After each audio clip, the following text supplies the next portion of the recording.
In this video, we're going to go from this to that. I'll show you step by step how we've done it. All right, so this is what we'll be changing. And please, before you start, make sure that you've turned off electricity to your heater. All right. So we have this old Intermatic manual timer, or what they call mechanical timer. So we've had two fail. This is the third one that's failing, and we're going to bring in an electronic one because very rarely they fail unless you don't turn off the battery. So we have two electrical wires coming in, each one carrying 120 volt, and then you have the ground wire, or earth wire as we would call it. That is the bare wire. And the wiring will be a little bit different. So to start with, this is the Intermatic electronic one we're going to use.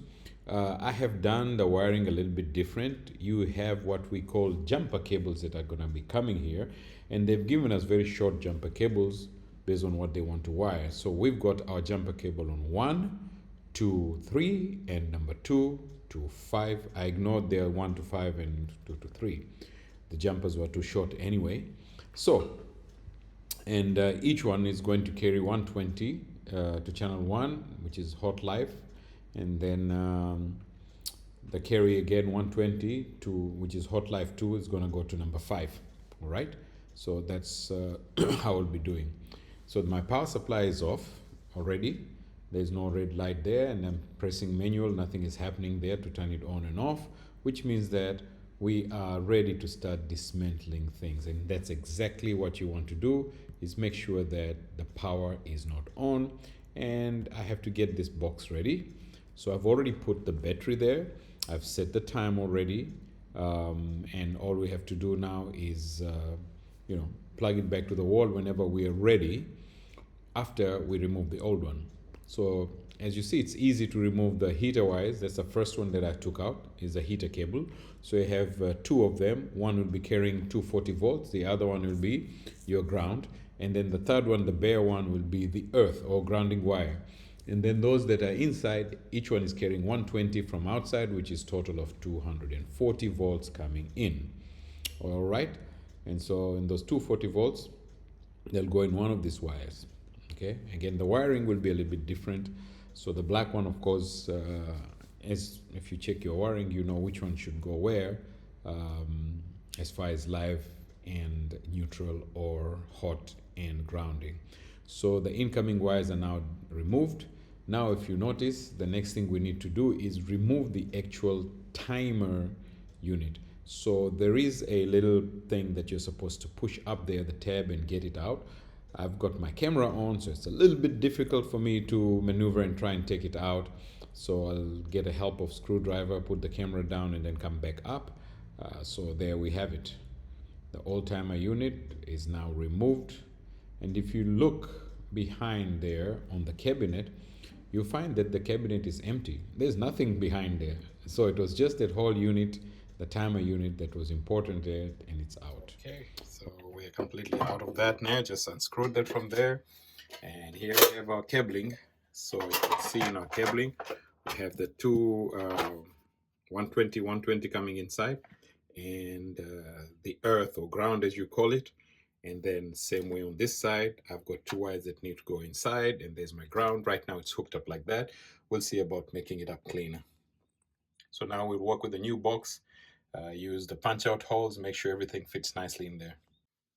Man, these things are so tight. Ain't no way these things are coming out accidentally. You really got to work to get them out. So there's a new digital timer. And like I said, this is how I did the jump wires. It's supposed to be 1 to 5 and 2 to 3. So I have it actually 2 to 5 and 1 to 3. And then I'll end up hooking the rest of the wires there, and we'll take it from there. Yeah, so sometimes you have problem, you don't know how to run the wires. So you've got these tabs that you can knock out. Yeah, this one and this one. I'm going to knock out this one because it'll come right at the bottom here. And then actually I'm going to use this top screw here that we have, and one here with a spacer, so that it fits tight. So I just sort of checked it out, roughly, and I see that the holes actually perfectly aligned between the hole at the top and the hole that would go into the circuit breaker over there, and the wires would come right here where I would put the green is where I put the grounding wires. So everything looks good for that setup. So normally what you would do here is you would use like a flathead screwdriver to pierce through in here and push it out. You see that? I just pushed one side out already, and this is me holding camera on one hand. Okay, I pushed the other side already, so now I need the turning power, so I'll probably use my second hand to do that. I'll come back as soon as I've finished turning my screwdriver around and popping that off. So I've sort of already got most of it done. See that, be careful with your hands so you don't cut yourself, but they come out very easy actually. I would of course suggest you use something else instead of your hand, but you just basically twist them on and off. If I was to use pliers, I would make a full circle and that would come out quicker, right? And just for this video to show people that it can be done, we're doing this. We're gonna knock off. It's easier now. There you go. The bottom portion come out, and that's the last piece. And we'll get it out, twist. Now we've got a clean hole, right? We have a clean hole, and if I put my box up there, you see that it's going straight into the junction box. Everything should be smooth, honky-dory.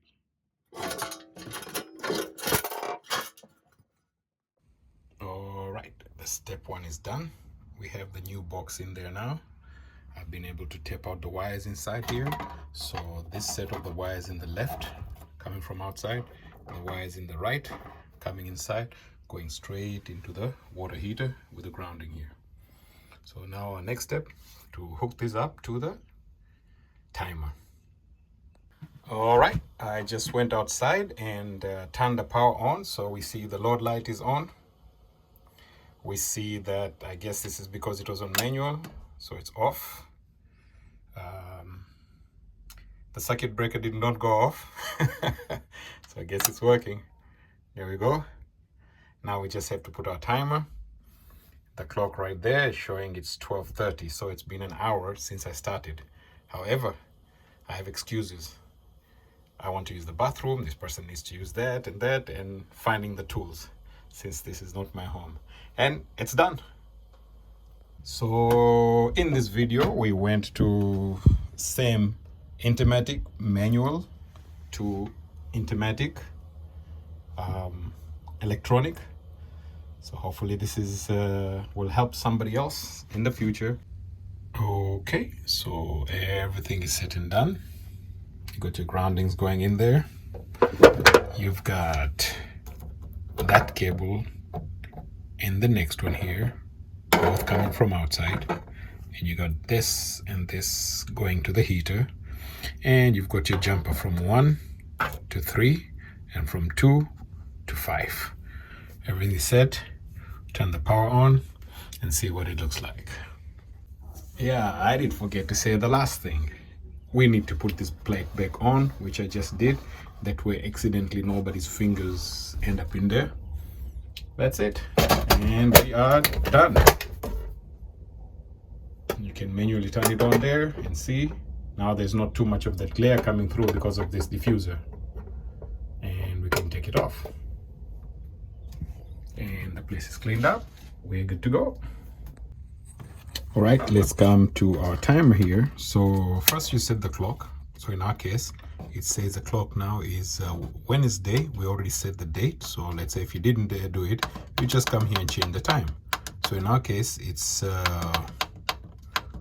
Tuesday, Wednesday, and it's already 1:40, and we're fine. Okay, nothing is running now. It says off. Okay, we're gonna go up here now, and our option is to turn on the heater. So what day? We're gonna say all days, turn it on. Okay, you see on the corner here is number 1. That's the first program on at 12 a.m. Well, we don't want it 12, we want it at 2 p.m. So we're gonna go up here 12 p.m., 1 p.m., 2 p.m. It's going to come on at 2 p.m. That's our program number 1. Okay. Then we're going to press off. So on that day, it's going to come off at what time? 4 p.m. All right. And if we want to add more, we can come up here. So it already shows to go off on 4 p.m. on this one. We actually don't want to do anything with this, right? So we can just completely turn it off because it says it's an on, right? So now the timing is 0 for day 2. Okay. Day 3, there's nothing. Day 4, there's nothing. Day 5, there is nothing. Day 6, nothing on, nothing off. Day 7, which is today. So we're on at 2 p.m. We're off at 4 p.m. on day 1. And this is throughout the week. All right. If we wanted to change another date and do it, you know, maybe twice a day you want to do it. So one program we already did for all that. This would be your second program. Let's say you want to do it at 6 a.m. to 7 a.m. This is when you start. So it starts off with on and then it goes off with off. All right. Let's say we're on here. Now, if you wanted to do everything manually, maybe you're going on vacation and somebody's going to stay, you could actually set this off to manual. Okay. And then just be operating this manually without the time. But in our case, we're going to leave it on automatic. Okay. And we're going to say now run, move this to run, where things will start running. So at 2 o'clock, this should start turning on. Okay. At 2 p.m. Okay. Let's say done. If we wanted to turn it on right now before 2, we will just do that. But we're going to wait for the timer to time on. So I'll come back at 2 p.m. and just check and see if that has moved, okay, from off to on, and this light should be on when we come at 2 or 2:05. All right, it's 1:59. It will soon be 2 p.m. and that's the time we set for the timer to come on. So at 2 p.m. it should come on. Whoa, there you go. It's 2 p.m. It just came on and it will go off automatically at 4 p.m. As we said, we put it here on auto, that it should work automatically at that time. I opened that because from here there's a glare and you cannot see the timer on the inside. So everything is working good. All right. So in this video, we learned how to go from that manual intermatic timer to this electronic intermatic timer. So that was the work. Hope you've learned something from that.